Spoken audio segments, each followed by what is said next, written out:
આ વિસ્તારના યુવાઓ ક્યાંક ના ક્યાંક રસ્તો ભટકી ગયા છે. આપણો પાડોશી દેશ કયો છે ખબર છે બધાને?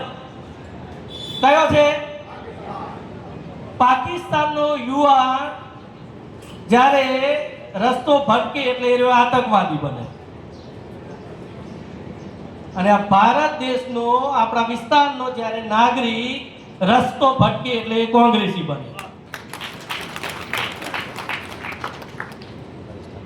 આ કોંગ્રેસી ના બની જાય. અમારા વડીલોએ જે મેં ફરીથી અગાઉ કીધું ફરીથી કહું છું, આ વિસ્તારના વિકાસની ચિંતા કરવી હોય, આપણા સમાજનું કલ્યાણ કરવું હોય તો આ યુવા ના ભટકી જાય એ ચિંતા તમારે કરવાની. આ દેશના યશસ્વી પ્રધાનમંત્રી નરેન્દ્રભાઈ મોદી સાહેબની વિકાસની ટાંકી ભરેલી છે.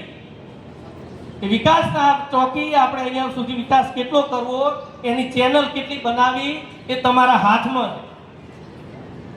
અહીંયા તાલુકા પંચાયત જિલ્લા પંચાયતના ઉમેદવારની ચેનલ બને, ધારાસભ્ય હોય અને ધારાસભ્ય મુખ્યમંત્રી સાહેબને કહે, મુખ્યમંત્રી સાહેબ મોદી સાહેબને કહે, એટલે આપણું એક પણ કામ અહીંયા ના આપીએ.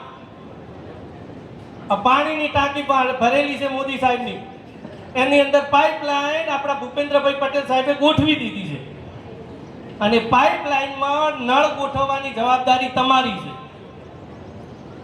અને આ જિલ્લા પંચાયત તાલુકા પંચાયતના નળ ગોઠવતા પહેલા આ પાકિસ્તાન કોંગ્રેસીઓ આ 4 દિવસ દરમિયાન એમાં બૂચ ના મારી જાય એને સંભાળવાની જવાબદારી તમારી.